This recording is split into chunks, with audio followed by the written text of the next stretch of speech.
예, 오늘 우리가 읽은 열왕기상 8장에는 이제 성전의 공사를 다 마친 다음에 이제 성전을 하나님께 봉헌하는 내용이 기록이 되어져 있습니다.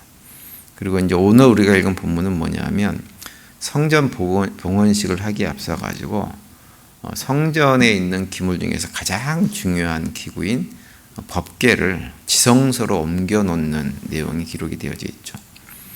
이제 법궤는 이제 그 성전에 들어가는 여러 가지 기구들 가운데 가장 중요한 것이기 때문에 다른 기구들을 다 옮긴 다음에 맨 마지막에 옮겨졌습니다. 그래서 먼저 1절에 보시면 이렇게 시작을 합니다.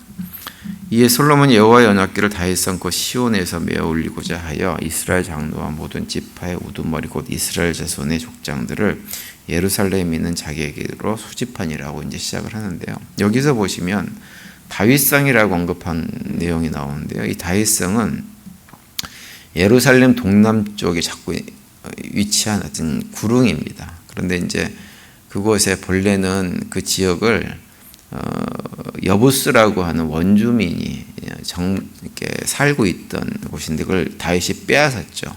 그리고 나서 이제 거기다가 이렇게 성벽을 두른 다음에 그곳 이름을 다윗성이라고 이름을 지었습니다. 그것을 말하는데요. 그 내용이 이제 사무엘하 5장에 나오는데 다윗이 이제 그것을 다윗성으로 짓고 난 다음에 실로에 있던 그 광야 시대 때 만들어졌던 성막을 그쪽으로 옮겨왔습니다. 옮겨오고 블레셋에게 사울 왕이었을 때 블레셋에게 빼앗겼던 법궤가 이제 다시 되찾아오고 나서 오베데돔이라고 하는 사람의 집에 이렇게 보관돼 있었는데요. 그때 그 법궤를 다시 이렇게 메고 올라와 가지고 그 실로 성막에다가 보관을 하고 있었습니다. 이제 법궤라고 하는 것은 우리가 그 성전에서 가장 중요한 것이기 때문에 뭐라고 얘기할 수 있냐면 성전 자체라고 해도 과언이 아닙니다. 법궤가 없으면 성전의 의미도 없다고 할 정도로 법궤는 그렇게 중요합니다. 그래서 오늘 본문에 보면 다른 성전의 기구들을 배치하고 할 때하고는 완전히 다른 태도를 가지고 솔로몬이 법궤를 갖다가 옮겨오는 것을 볼 수 있습니다. 각 가문의 대표들, 그러니까는 족장들을 다 불러들여서 하나님께 먼저 제사를 드리죠. 그래서 오늘 본문에 보면 셀 수도 없고 기록할 수도 없을 만큼의 많은 제물들을 잡아서 하나님께 드렸다라고 되어 있습니다. 이것은 그만큼 이 법궤가 소중하기 때문에 솔로몬이 할 수 있는 최대한의 정성을 다 쏟아부어 가지고 법궤를 옮겼다라고 하는 것을 얘기를 해주고 있습니다. 말씀드린 대로 법궤는 단순한 성전 기구 가운데 하나가 결코 아닙니다. 그 자체로 하나님의 임재를 상징하는 그런 기구이죠. 그래서 법궤가 같이 있을 때 하나님이 그들과 함께 있다고 하는 것을 상징적으로 보여주는 것입니다. 그래서 이 법궤라고 하는 것은 여러 가지 의미를 가지고 있습니다. 그래서 법궤 자체가 하나님의 성품을 상징하기도 하고요. 특별히 자기 백성을 사랑하시고 자기 백성을 용서하시는 그 하나님의 성품을 법궤가 우리에게 보여주고 있고, 특별히 그와 함께 또 죄인들을 심판하시는 하나님, 이런 어떤 의미도 법궤가 우리에게 보여주는 것입니다. 그 법궤가 가진 의미를 잘 보여주는 말씀을 보면 9절 말씀입니다. 9절에 보시면 이렇게 되어 있죠. 그 궤 안에는 두 돌판 외에 아무것도 없으니 이것은 이스라엘 자손이 애굽 땅에서 나온 후 여호와께서 저희와 언약을 맺을 때 모세가 호렙에서 그 안에 넣은 것이더라, 이렇게 말씀을 합니다. 법궤 안에 무엇이 있다고 얘기하냐면 두 개의 돌판이 있다, 이렇게 얘기를 합니다. 그러면서 강조하는 것이 뭐냐면 그것 외에는 그 안에 아무것도 없다, 이렇게 강조를 하고 있어요. 이 내용은 단순하게 법궤 안에 무엇이 들어있었는가라고 하는 것을 갖다가 이렇게 사실적으로 기록한 것보다는 그 법궤 안에 들어있어 있는 두 개의 돌판을 굉장히 강조해서 얘기하고 있는 거예요. 기본적으로는 그 법궤 안에 들어있는 두 개의 돌판이 굉장히 중요하기 때문에 거기에 잘 보관을 하고 있다라고 하는 의미도 가지고 있지만, 그거보다 더 중요한 것은 무엇이냐면 그 돌판이 무엇을 의미하는가라고 하는 것을 우리에게 말씀해 주고 있습니다. 특별히 이 돌판을 얘기하면서 어떤 얘기를 하냐면 이스라엘 자손이 애굽에서 땅에서 나온 후에라고 하는 것을 강조하고 있습니다. 그러니까는 애굽에서 나온 이후에 그 두 개의 돌판을 하나님께 받을 때 어떠한 일이 있었는가라고 하는 과거 역사를 암시해 주고 있는 것이죠.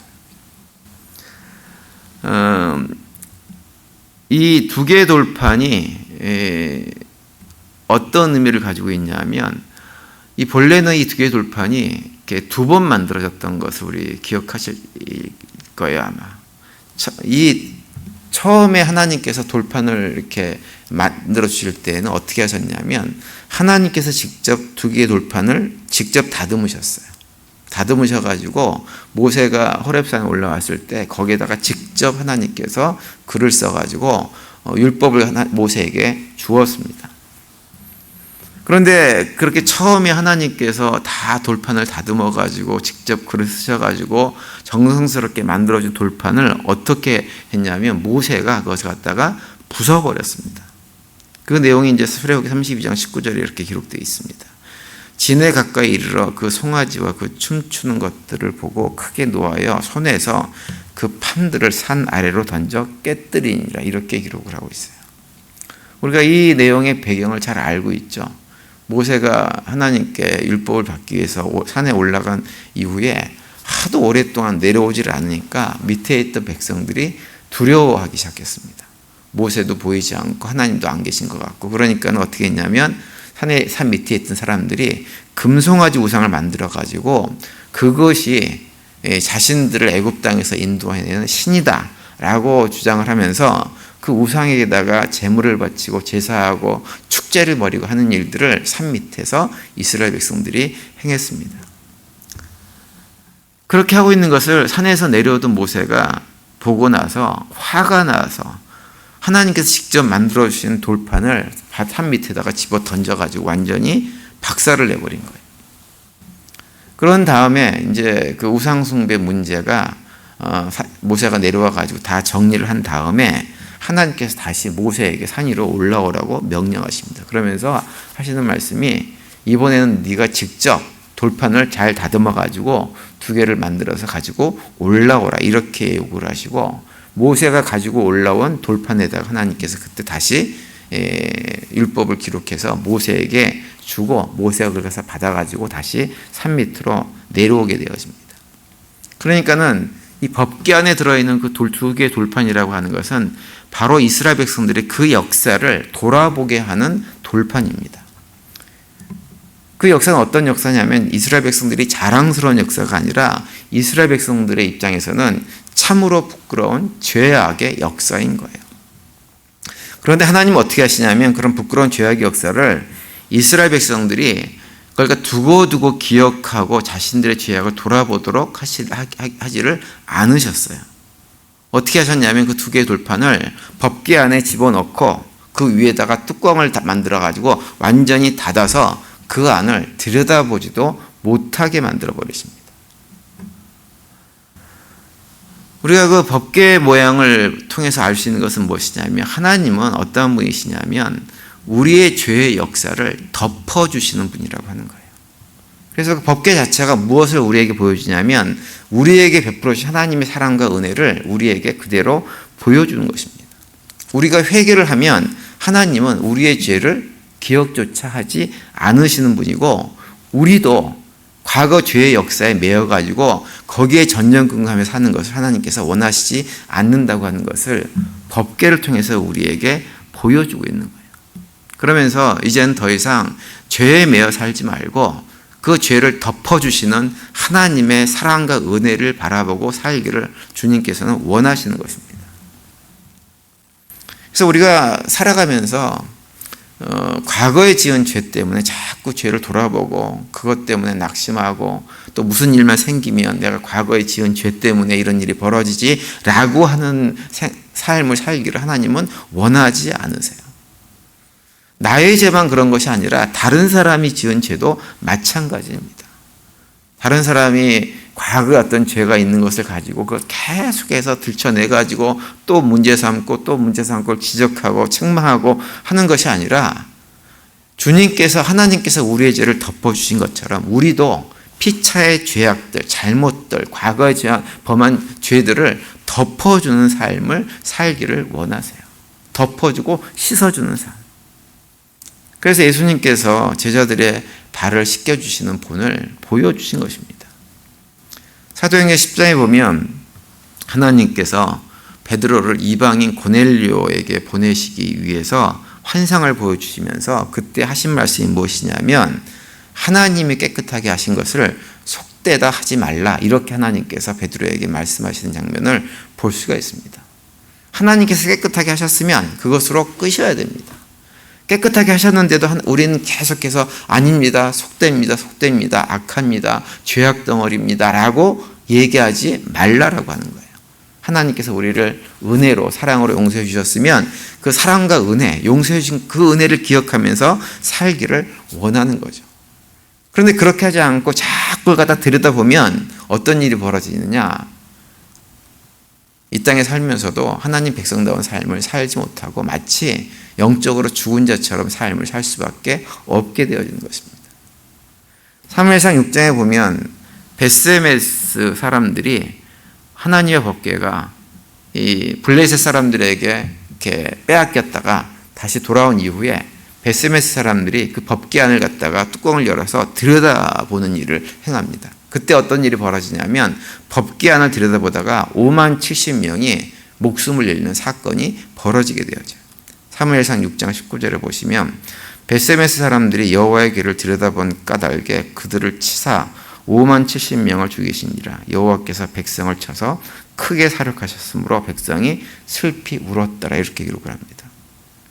이 사건이 우리에게 얘기해 주는 건 뭐냐 하면 두 개의 돌판이 상징하는 우리의 죄악, 과거의 죄악, 그 법궤 안에 들어있는 하나님께서 닫아버린 그것을 보지 말라고 강력하게 경고하고 있는 거예요.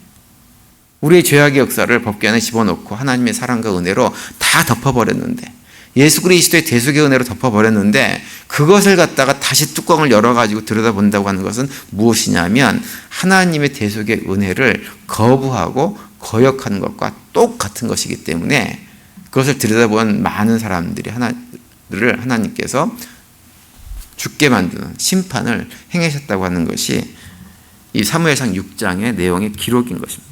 그래서 하나님은 우리의 과거의 그런 잘못된 역사들을 돌아보면서 살기를 원하지를 않으세요. 특별히 회개를 했으면 회개한 것으로 끝나고 내가 회개함으로 나의 죄를 용서하신 하나님의 사랑과 은혜만을 기억하며 살기를 원하십니다.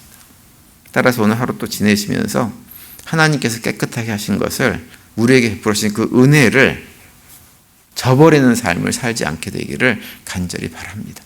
하나님의 사랑과 은혜만을 기억하면서 나의 죄뿐만 아니라 주변의 이웃들의 잘못, 허물들, 과거 역사들도 하나님께서 덮어주신 것들은 덮어주고 함께 씻어줌으로 말미암아서 하나님의 그 사랑과 은혜들을 우리 삶 속에서 더 풍성하게 세워나가는 그런 하루가 될 수 있게 되기를 간절히 바랍니다. 오늘도 그런 고백 가운데 하나님의 은혜 안에 거하시면서 하나님께 주시는 기쁨과 감사와 평강이 넘치는 복된 하루가 되시기를 간절히 축원드립니다.